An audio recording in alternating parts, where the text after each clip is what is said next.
Welcome to the Ecomm Breakthrough Podcast. Are you ready to unlock the full potential and growth in your business? You've already crossed 7 figures in sales, but the challenge is knowing how to take your business to the next level.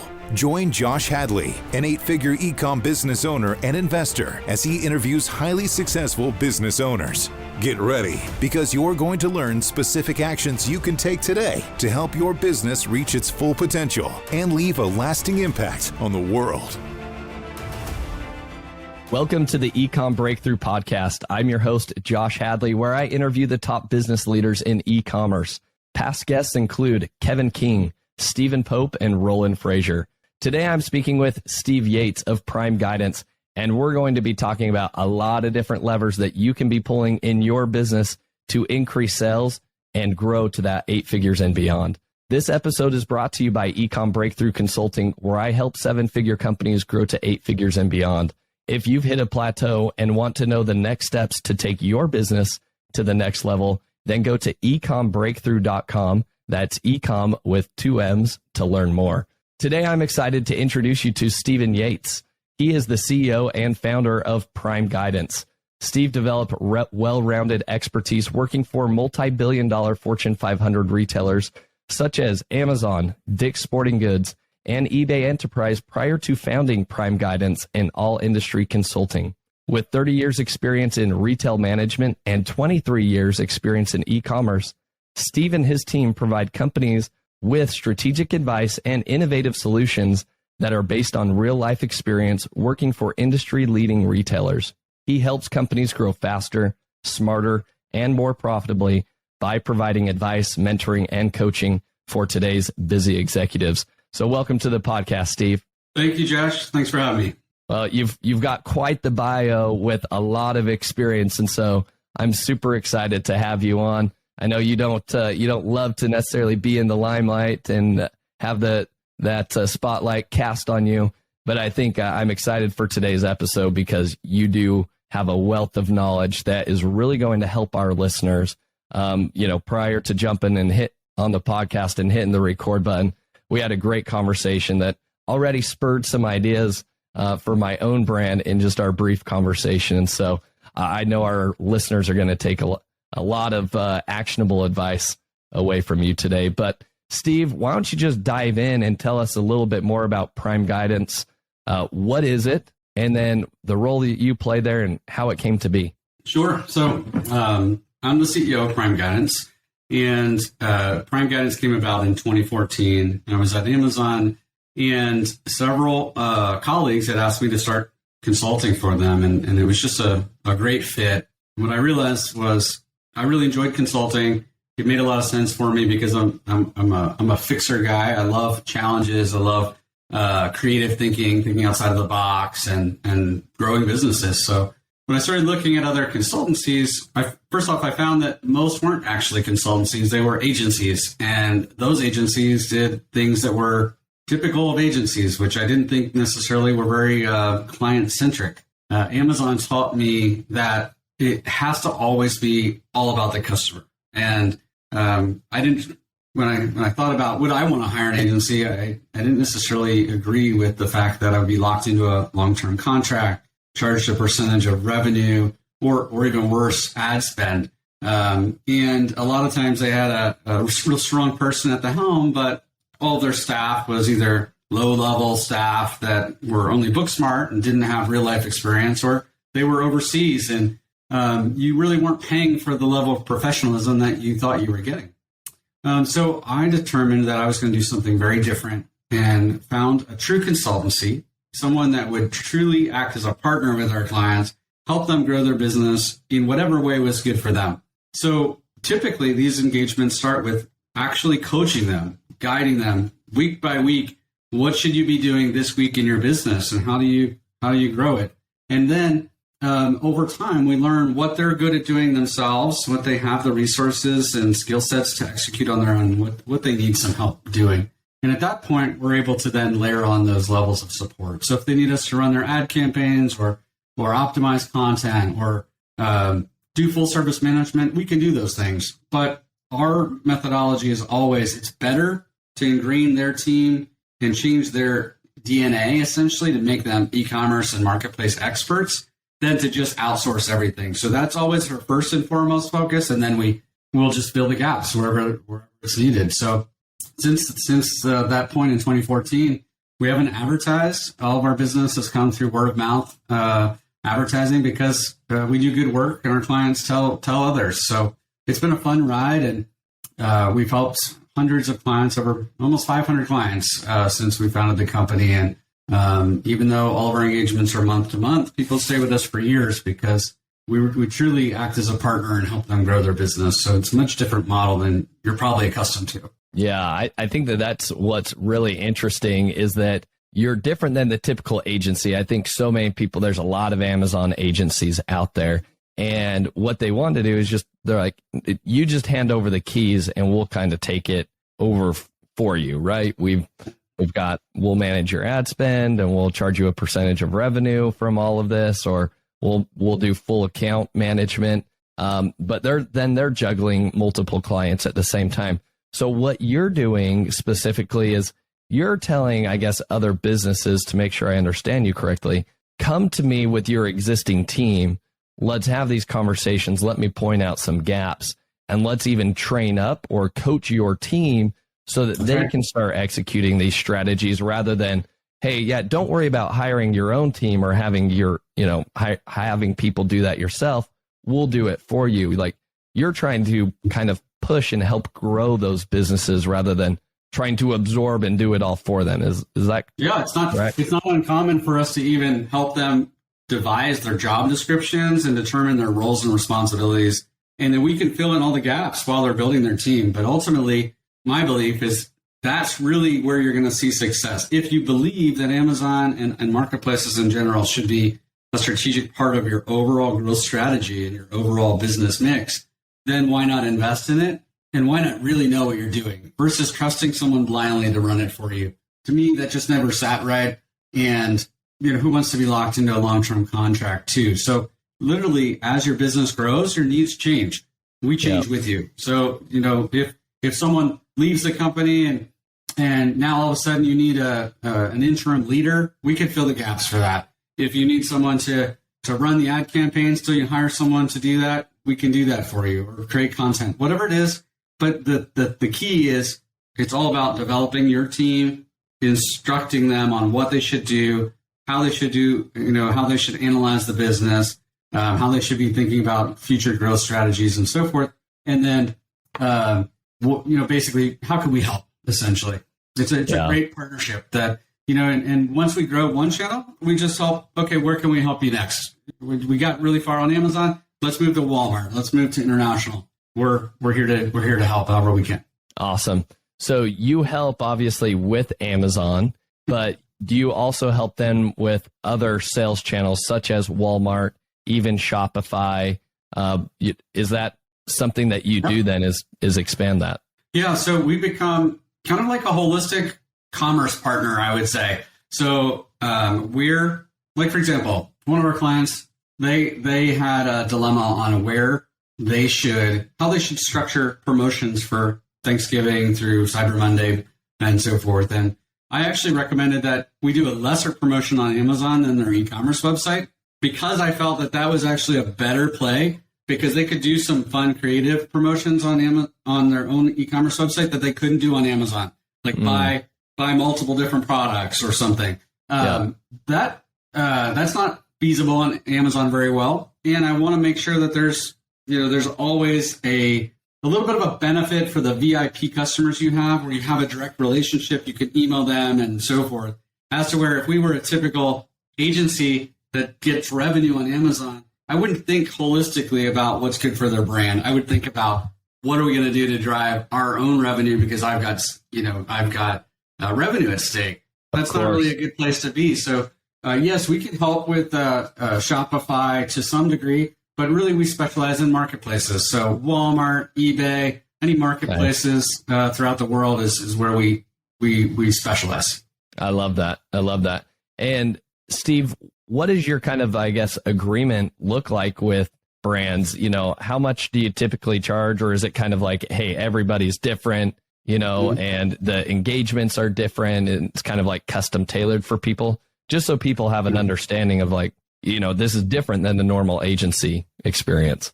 Yeah. So our starting price is $2,400 a month, and we can go, obviously as large as they need. In some cases with interim management and stuff, it could be extensive. But all of our engagements, no matter how big they are flat rate engagements or project-based engagements, and they're month to month. So you can change it at any time based on how your business needs change. And one thing I didn't mention is when I say project-based, that would be something like we do work with like private equity firms that are looking to acquire a business, and we'll actually do a full assessment and help them understand, is this a business that you want to own, and how much scalability is there, and so forth. But most of our engagements are month to month.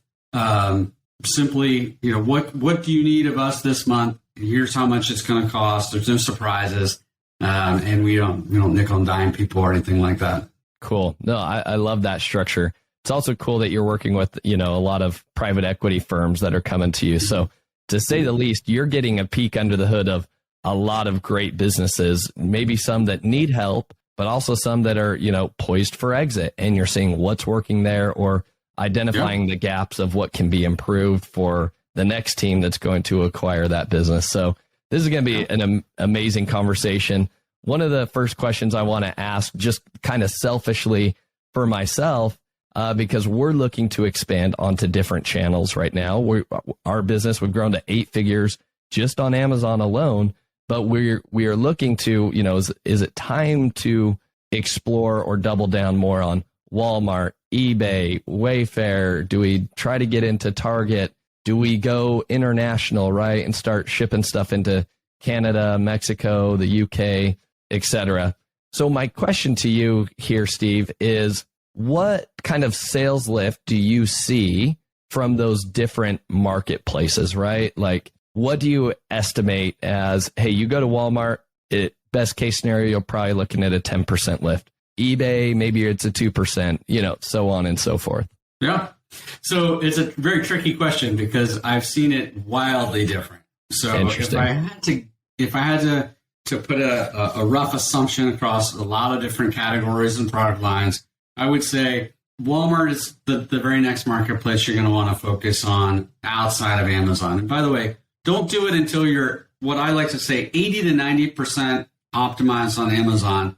Don't spend your time on these smaller marketplaces, because that's oftentimes the shiny object that gets you in trouble when you're doing a whole bunch of different things and you're not doing any of them well. You've got to be really well positioned on Amazon. And when I say 80 to 90%, I don't mean of your total opportunity for growth, but if you've identified all these levers you need to pull on Amazon, I need to have a good storefront, I need to have A+ content, I need to have all of these different components pulled together. Do you feel good about how well optimized they are?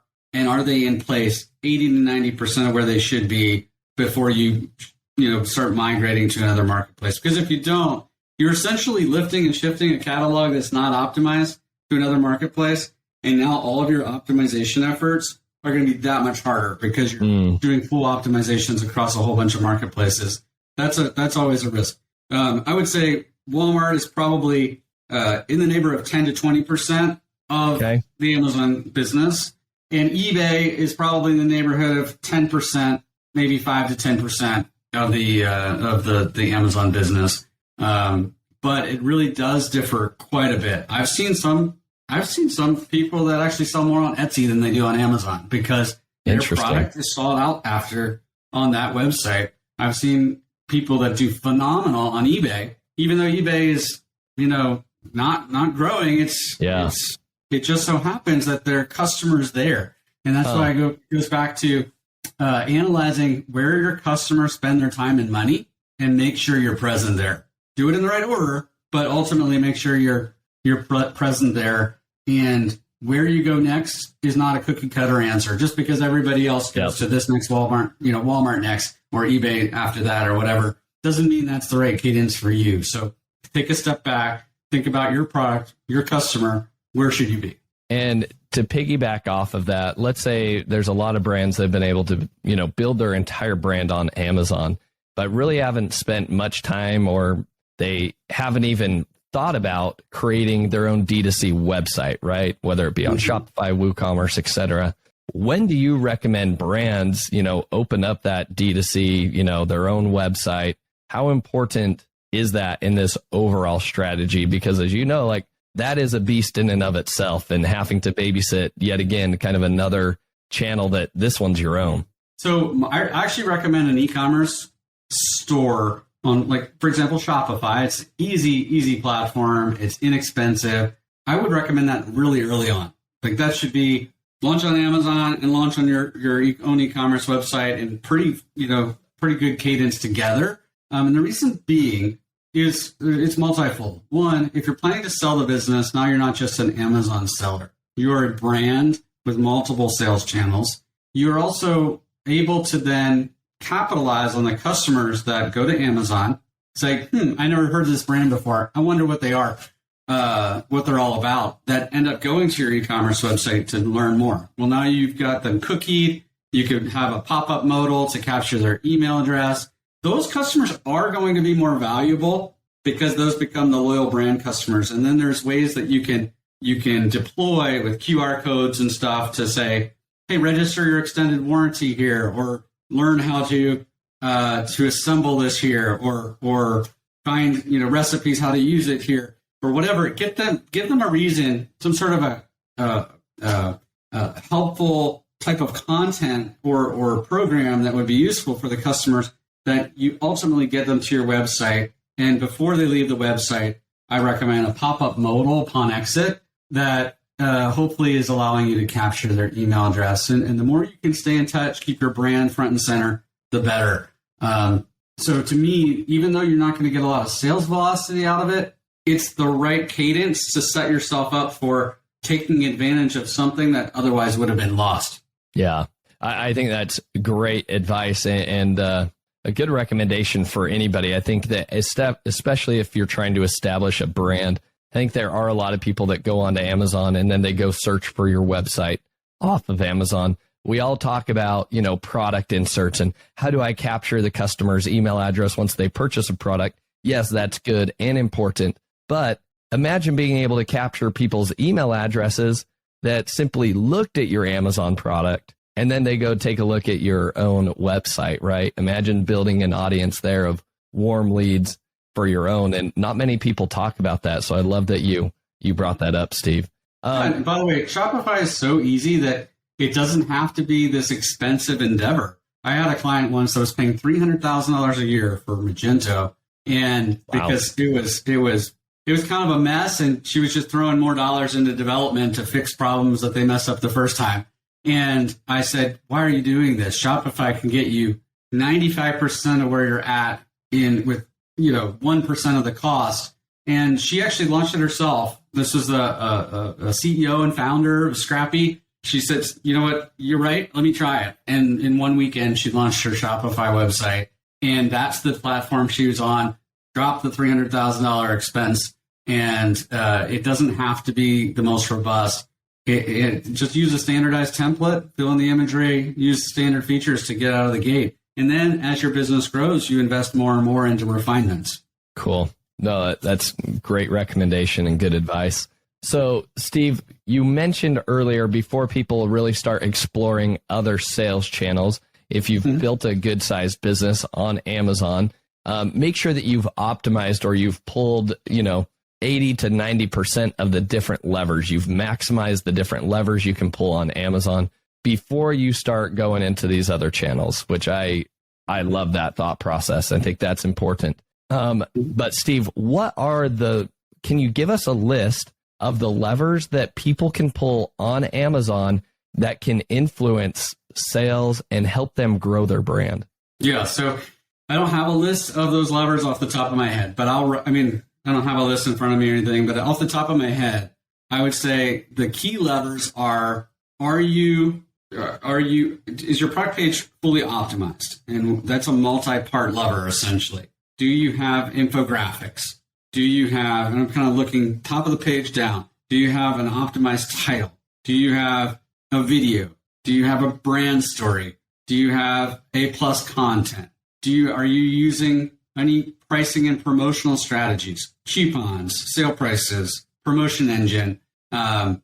Those are the important things on page that are going to influence your conversion rate as well as your organic traffic. That's a really big one, and it's multifaceted. If you're not doing those things, you need to be doing them. Or do you have all the back-end keywords optimized? Are you using Prime? Are you leveraging all of the right things to do within your assortment? So, for example, sometimes people if they're selling in multiple channels, they put their best sellers on a channel and assume that their best sellers are the same on every channel. That's not the case. Are you testing your assortment to learn what works well and where do you have good positioning, and then adapting that?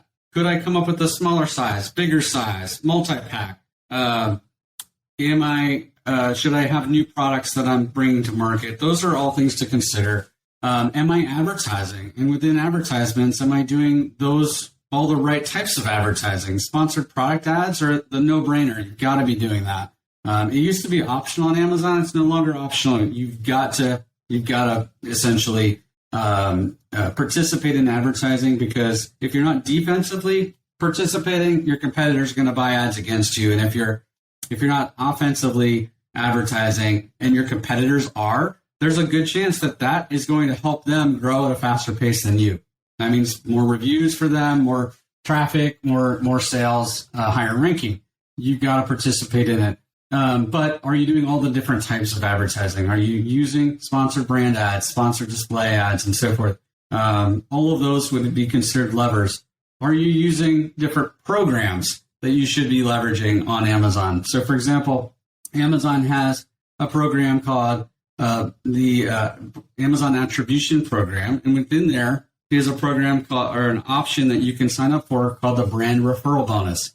So that actually allows you to have a 10% kickback against your referral fees for any traffic you drive externally to Amazon. Are you leveraging that? Where could you be leveraging that? Your social media channels, your e-commerce website. Sometimes it's a good strategy to put not only a buy box on Shopify, but a buy on Amazon button to link them to Amazon, because more customers feel comfortable with that. You might actually increase your sales and conversion rates exponentially.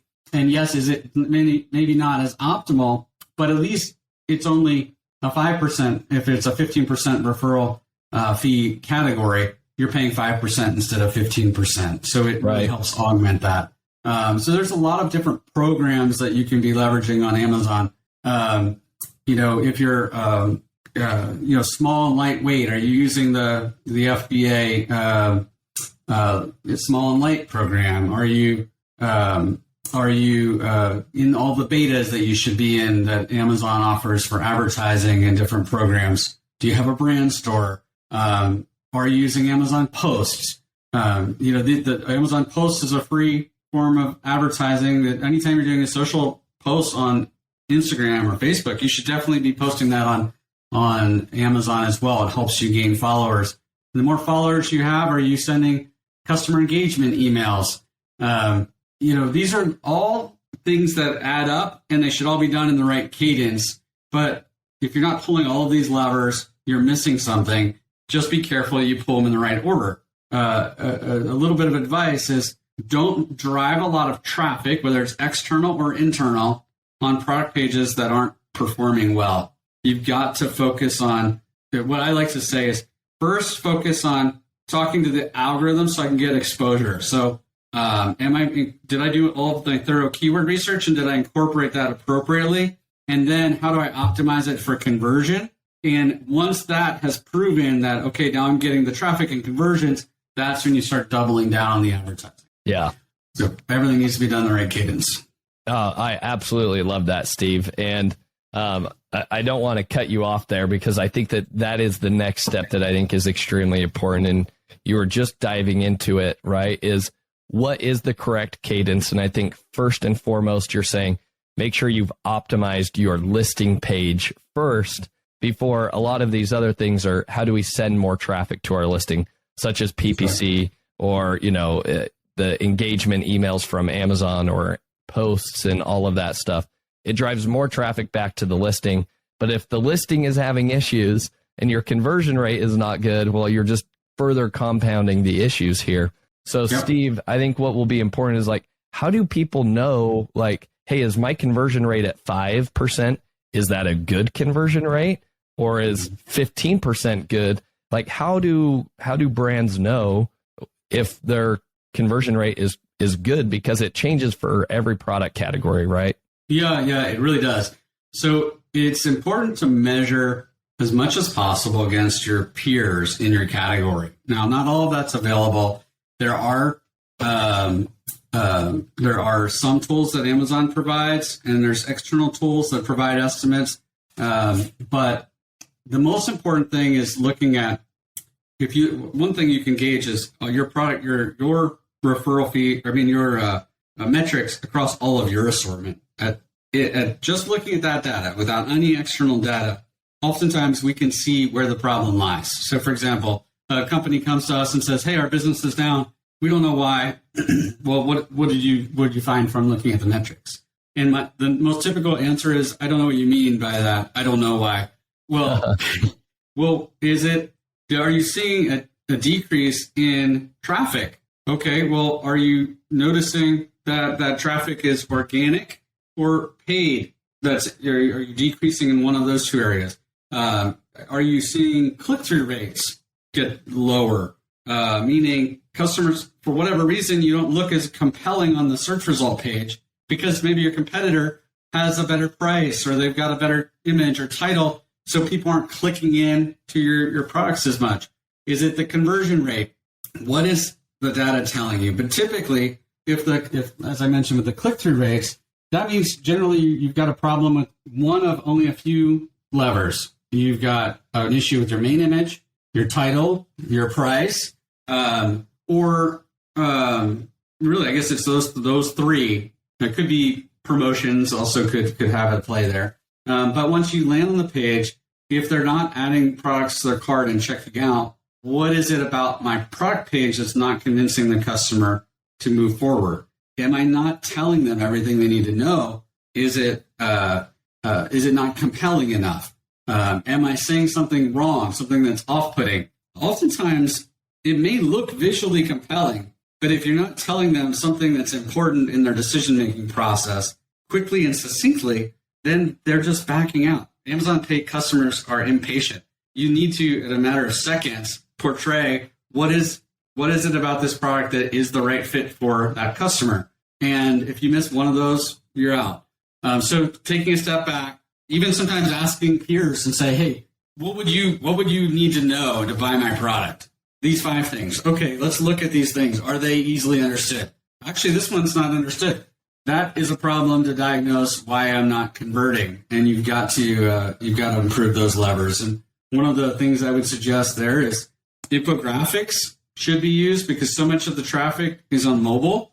You want to have those infographics to really allow customers to make a choice on whether that's the right product. Strictly with images. They flick through a couple images, they should see all the key points just in the images.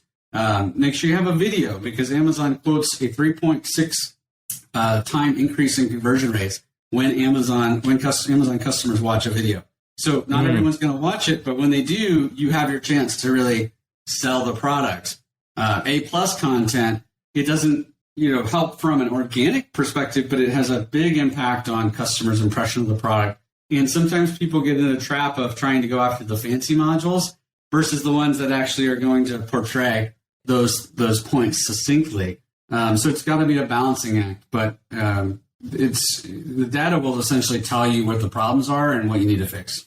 No, I love that. All right, so I think we could diagnose each of those really quick, and I think you did a really good job of saying, hey, is it an impressions issue, or is it a click-through rate issue, or is it a conversion rate issue? And then there's different levers that you can pull to identify or to kind of resolve those issues. So let's start at the top, Steve. If you have an impressions issue, what would you be? What are the levers people should be pulling if they notice, wow, I'm losing some impressions? Yeah, well, I would say one of the most common things is their advertising. They probably got beat out by a competitor.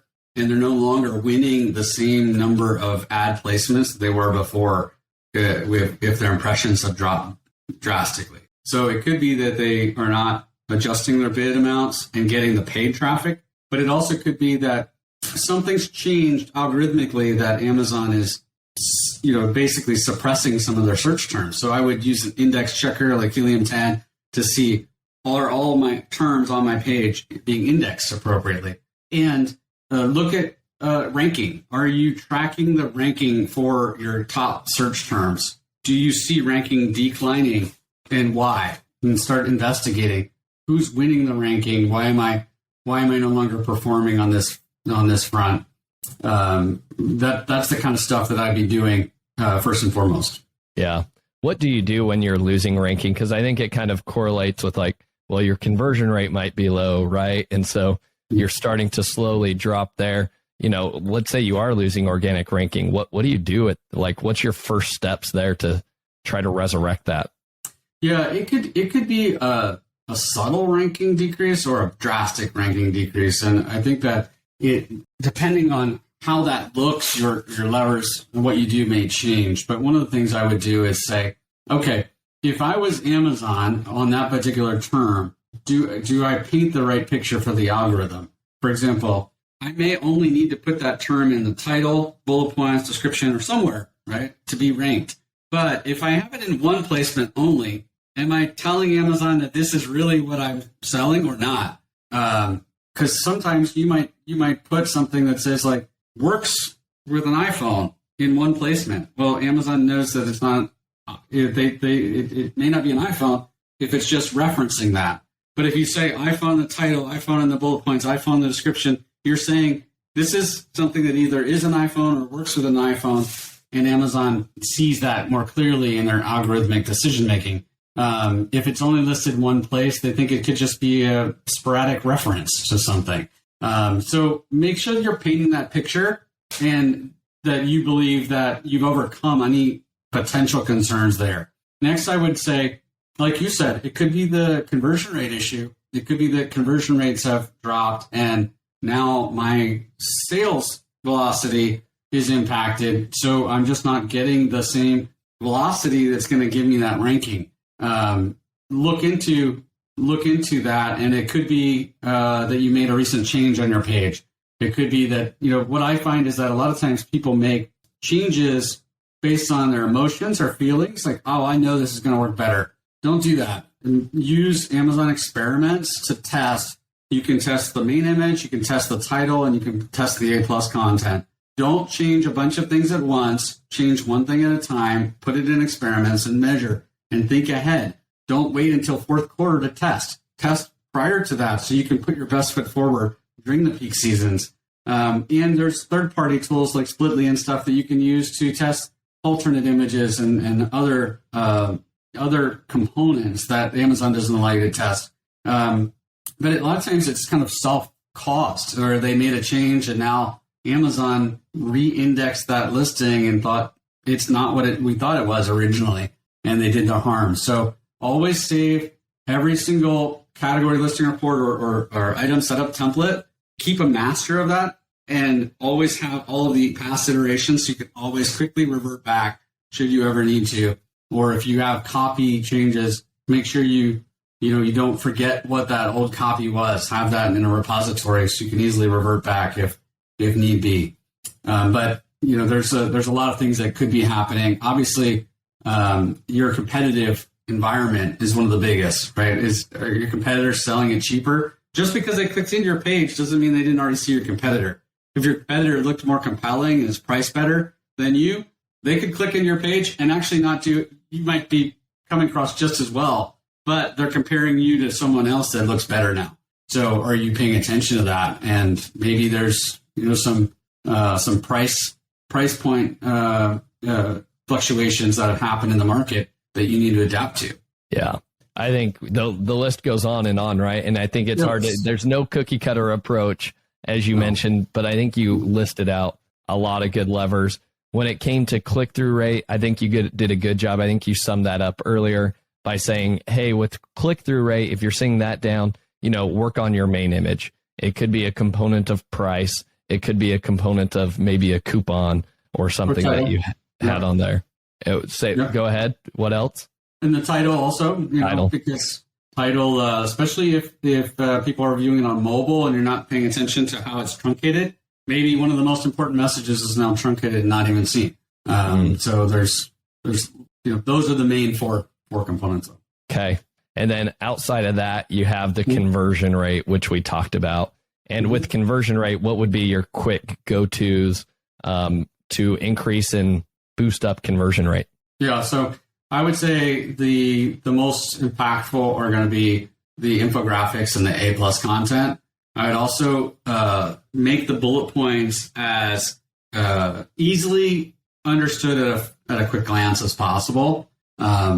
All of both your infographics and your A+ content needs to be optimized for mobile. Larger text, simple messages, get things across very succinctly. And most, probably the biggest thing is, am I giving the customers all that they need to know? And if you're not, that's a no-brainer. You've got to make sure you're telling them what they want to know.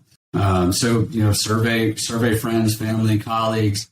Are you incorporating all the right decision-making criteria? That's especially an issue when people are selling products that they don't really fully understand themselves, where people maybe gotten into a category just because they know that they can win in the category, but they're not a user themselves. And oftentimes it's if you're selling like home decor products, but you're not a purchaser of home decor products, well, how often am I going to change the home decor products? How would I want to relate it to other home decor products or what have you? Those things matter, and it's not necessarily a data point that you can reference. It's something that is just a consumer purchasing behavior pattern that you have to really understand. Fascinating. I love that. So much detail to kind of dig through here. So I encourage our listeners. I know I'm going to need to go back, re-listen to this, and go, jot down some additional notes for our own optimization process. So this has been super valuable. Steve, do you have any case studies that you can share with us where brands come to you and said, hey, we're down, we need help, and you were able to actually implement and pull some of these levers that we've previously discussed to, help them grow their business even bigger?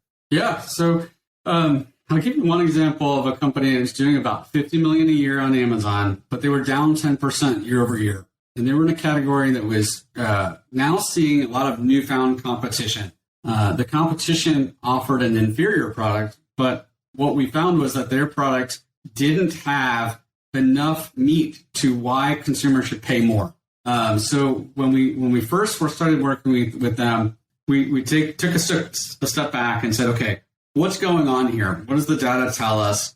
And what we've learned was that their conversion rates were severely impacted. People just weren't converting the way they used to. And it wasn't anything to do with their product page per se. It was all the competitors that now look really good up against their products that haven't changed. They were effective before the competition really got strong, but now they need to one up that. And that's by the way, a good learning in and of itself. Always iterate, always continue to get better and better on Amazon, and keep an eye on your competitors, because they're essentially using your product page, if you're the best seller out there, as their starting point. And the very next seller that starts competing against you is essentially already better than you from day one, because they took what you did, copied it, and essentially made it a little better. So what we did was help them build a strategy to say, okay, here's what's going on. We understand now what the impacts are. What are the levers we have to pull? And what we found was that most of it was just messaging. The quality of the product was good. Customers loved it once they purchased it, but it was now a big price disparity against new competitors, and the customers need to be understood, or need to be talked into why they should pay more. So we helped them understand all the content improvements they needed to make. And that was head to toe, new titles, bullet points, descriptions, A+ content, infographics, all of the on-page content that were essentially going to be part of the purchasing criteria. And we helped them, implement those one at a time. So the very first month, we were able to get them up or to flat. The next 2 months, we were able to get them up 15%. Those are when a lot of the changes are happening, content, things are rolling out. We're going after the low-hanging fruit, the things that we can do quickly. But a lot of that just takes work. It was a large catalog of product. It needed to be rolled out. Well, the very next month and the following year after that, we were up an average of 53% every month, or every month year over year. Wow. And we're talking a $50 million business. So it was really, really impactful, and it took time. But once we did the right things and we knew that, okay, now we've fixed the problem, we could start really throttling up the advertising. So again, it's all about strategically thinking about what the problem is, then executing it, making sure that you've now solved for the problem, and then grow the traffic. So it's really kind of coming back to the basics for that brand more than anything, correct? Like, it's like, hey, let's spend some more time on your detail page, and maybe we're missing some videos, right? Let's build out the A+ content, the brand story, just as you mentioned. None of this stuff is rocket science, right? These aren't black hat tactics. This isn't some amazing hack on Amazon. Like, this is simple, like, this is 101. Is that correct? Yeah, I would say it was more than 101, but it was more advanced skills in each of those areas that really mattered. But the basics were there, right? So it wasn't what fixed their problem wasn't, like you said, some black hat tactic. It was doing all the right things they needed to do better than everybody else. That's the key, better than everybody else. So. And it's really challenging when your product is twice the price of your competitors. You've got to nail that. You've got to be, wow, I want to pay more for this. Like, this is something that just give me, take my money. I need this. And that's not always easy to do. You really got to portray it in the right manner. But yes, I would say when you look back at all the success stories where we've helped companies grow exponentially, it is not that black hat thing. It's not that one big thing they were missing. It's a bunch of things that made a 10% improvement here, 5% improvement there. Those things really add up over time. And what happens is oftentimes it just gets set and forget, or it is done in a less than optimal manner. That's probably the most common thing. People say, oh, and I already optimized that. It's really good. Well, did you do it to your standards, or did you do it to the best of breed standards where you're now, setting up your products as well as Anchor is in the electronics category? If you're not setting high standards, you're not fully optimizing your opportunity. Fascinating. And that's actually why when we coach people on, what they should be looking to emulate, it's rarely looking at their competitors. It's actually looking at, here's a best of breed seller like Anchor, where they actually entered the space in a very crowded space with Me Too products. And they were actually able to make such a big impact by the way that they presented their products and merchandise and helped customers understand why they would want to buy their product, that they're now $1 billion brand and are now selling in multiple channels. That's the kind of company you want to emulate. But Anchor started on Amazon then, is what you're saying, right? And it was just built over solid performance and well optimizing Amazon, correct? Yeah. So if you look at them, that's a good case study, right? So when they started selling in battery banks. Well, at the time, battery banks all looked like black boxes, and they essentially functioned the same. They had a 90-day warranty to a 1-year warranty. They didn't really, all they basically told people was, this is how many milliamps it has, how many ports it has, things, that basic criteria. Anchor kind of took the Amazon or the Apple approach and said, customers don't know that. They don't really care about that. They care about what does it mean to them. So they started saying, okay, this product will charge your phone this many times. And they realized that customers were concerned about quality.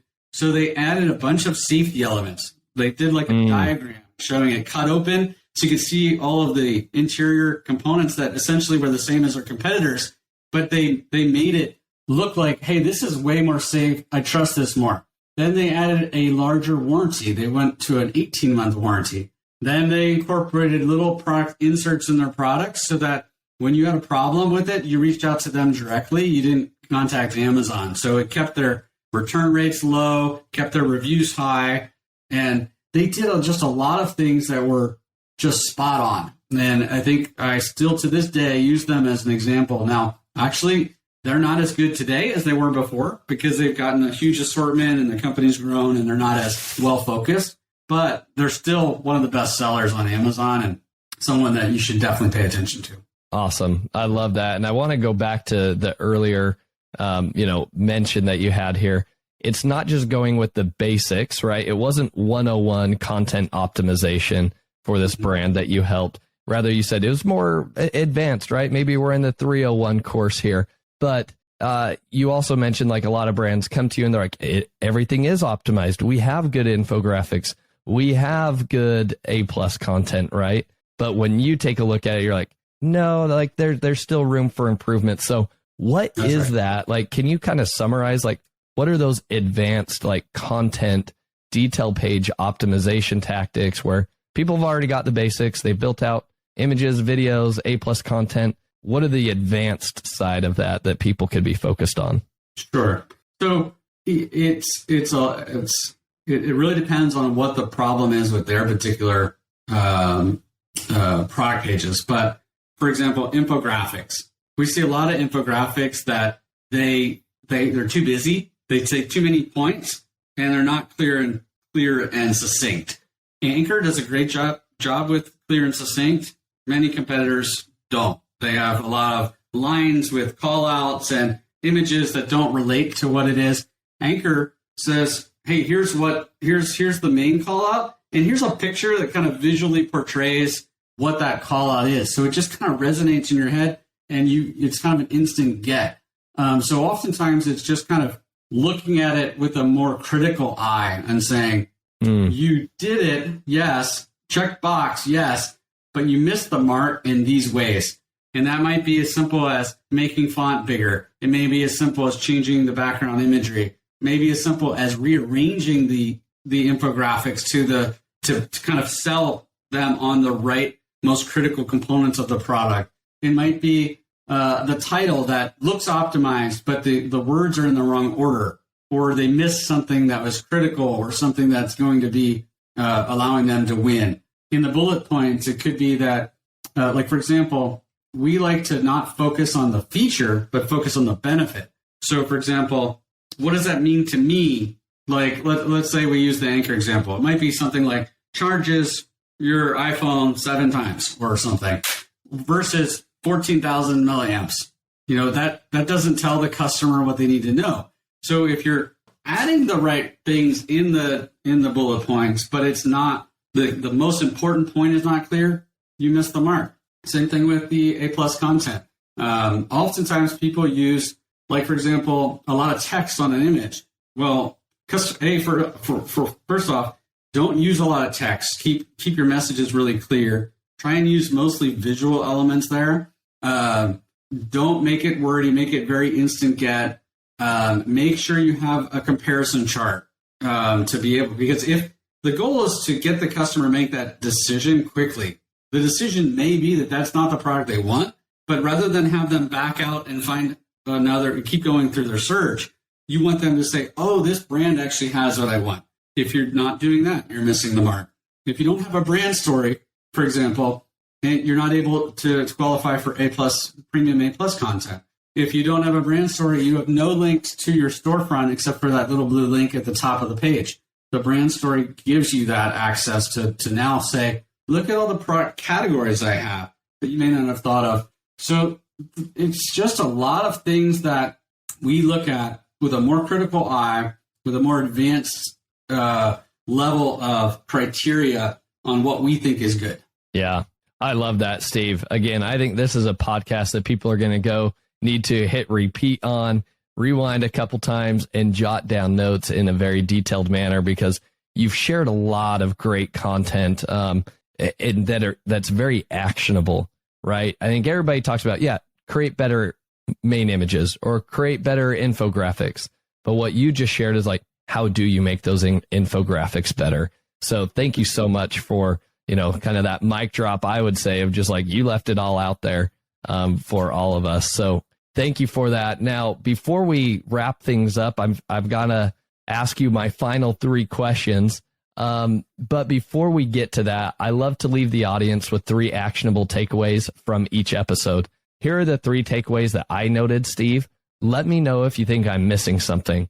Action item number 1 and takeaway number 1 would be, you've got to maximize those Amazon levers. Okay. First and foremost would be focused on your product detail page, and looking at the data behind that. That would be the impressions, the click-through rate, and then ultimately your conversion rate. Make sure you're focused on that listing to make sure that you've maximized everything, right? Are we getting people to click onto the listing really well? When people are on the listing, have we maximized everything that Steve just talked about in terms of how you can take your content to the next level? That's the first thing that I would recommend any brand do. That's going to be something that we do with our own brand, because then step number 2, and I think this is where a lot of the shiny object syndrome kind of comes, especially in the Amazon ecosystem, is kind of driving traffic, right? I think your first takeaway in terms of driving traffic is focus on the Amazon traffic that you can drive first and foremost, right? Amazon PPC, Amazon posts, and the Amazon engagement emails that you can send out, right? Focus on that first, then start layering on the external traffic levers, Google ads, TikTok ads, the list goes on, Pinterest ads, the list goes on and on from there. Yep. And then last but not least would be to start expanding your sales channels, right? If you can say check on those first 2 takeaways, you're like, yep, been there, done that. Then you can start considering, hey, now let's go into the other marketplaces, Walmart being probably the next best one, and Etsy and eBay, so on and so forth. But maximize first all the levers on Amazon, because I think what you said really succinctly at the beginning is, if you don't, and now you're trying to optimize content on 2 different marketplaces, you've just effectively doubled your workload. And so I think it's so important. So, Steve, how do you feel like I did in summing this up? I think it was a good job, Josh. Thank you. All right. Steve, there's one other thing that I forgot to ask you that I did want to ask you earlier, was in terms of tracking all these metrics, impressions, click-through rate, conversion rate, there's a lot of data to be had in Amazon. It lives in a lot of different places. Do you use any tools to kind of aggregate that data and make it easier to see?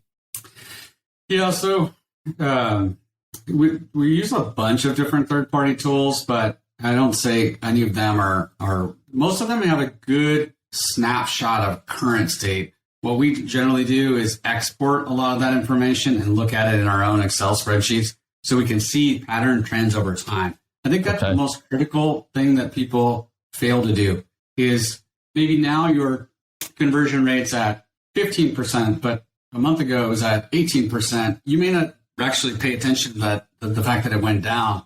But if you see it on a trend line with a chart, for example, and you can see, boy, this is a pattern of something that I need to pay attention to. What's going on here? That's most critical. And I find that, exporting the data and slicing and dicing it yourself is, at this point, the most effective manner to really analyze your business. Perfect. That's good to know. All right, By Steve. the way, just on an analytics standpoint, I'll just call out, make sure you're using brand analytics. There's a lot of great information in there that a lot of people do not fully utilize. And from a third-party tool, everybody knows the Helium 10s of the world and so forth, which are great. We love using them. But one kind of bonus tool that I'd recommend you try is called nozzle.ai. And if you're selling a commodity, something that people are buying again and again, that tool charges a very minimal fee. And by the way, there's no association between us and them. They charge a very minimal fee. I think it's like $77 a month. But they pull in the last 2 years of data and show you how customers have continuously bought again and again of your brand. So what's the repeat purchase rates? What's the average, the lifetime value of the customer? And to me, that opens up the door to understand how much can I truly invest in new customer acquisition. And it also really helps you understand, of all the efforts you're doing, what is driving new customer acquisition, because that should be your biggest focal point is, am I getting more and more customers? And then once I have the customer, am I nurturing those customers? And if you have an e-commerce website, you're actually able to do that in a more meaningful way. I love that. You're the second person to recommend Nozzle this week. So there must be something to it. Yeah, I had never heard about it. And then all of a sudden this week, I've got 2 people recommending it. So interesting. Something people should be paying attention to, which is great. Yeah. All right, Steve. So last final questions here. What's been the most influential book that you've read and why? The Bible, and because that's what it's all about. Hey, I would echo that as well. I would agree with you there. Let's go with the next question. What is your favorite productivity tool or resource? Productivity tool or resource? That's a good question. From an e-commerce standpoint, I would say Helium 10 is the most valuable tool that we use because it does so much. Keyword tracking and research for competitive analysis and everything else. I would say it's probably the one tool that I would say every seller has to have in their toolbook. And that really adds a lot of productivity when you've got so many tools at your disposal. It's true. Helium 10 has a lot of tools, and it does save you a lot of time compared to manually having to do many of the things that they can automate for you. That's true. Awesome. All right. Last question, Steve. Who is somebody that you admire or respect the most in the e-commerce space, and why should sellers be paying attention to them? So probably the person I admire the most in the Amazon space, I'll say Amazon specifically, is James Thompson, the gentleman that I used to work with at Amazon that founded the Prosper Show. And I believe that he's a quiet leader, someone that's really helped change the industry. He founded the Prosper Show, and that was really a lead into getting more and more sellers engaged in community and helping them understand what is out there and from a tool standpoint, helping gather knowledge from various knowledge sources and rallying everybody together to say we can really leverage Amazon to help businesses grow. And he's a gentleman that's not in the spotlight a lot, but I have a lot of admiration for him. Yeah, that's great. And the Prosper Show, I think, is very well known. I attended that last year. Mm-hmm. It is a great conference, great place to come meet up and meet other really experienced sellers and to kind of rub shoulders. It's conversations like these where your mind starts to open. And so, Steve, I'm glad we met ourselves at a conference, and it's relationships like these that start to make changes in your business. So I echo all of that. Well, Steve, where can people go to learn more about you, to follow you? If they want to hire you, where should they be going? Sure. primeguidance.com is our website. And you can reach out to us at 972-885-9262. You can also find us on LinkedIn, Facebook, and so forth. Just search for Prime Guidance. Awesome. Thanks again for having us, Josh. Really appreciate it. Yeah, thanks for your time again today, Stephen. Take care. Thanks. Take care. Thank you for listening. Visit ecommbreakthrough.com for more information. If you've enjoyed today's episode, the best way you can show your appreciation is by clicking the subscribe button and quickly leaving a review. See you again next time.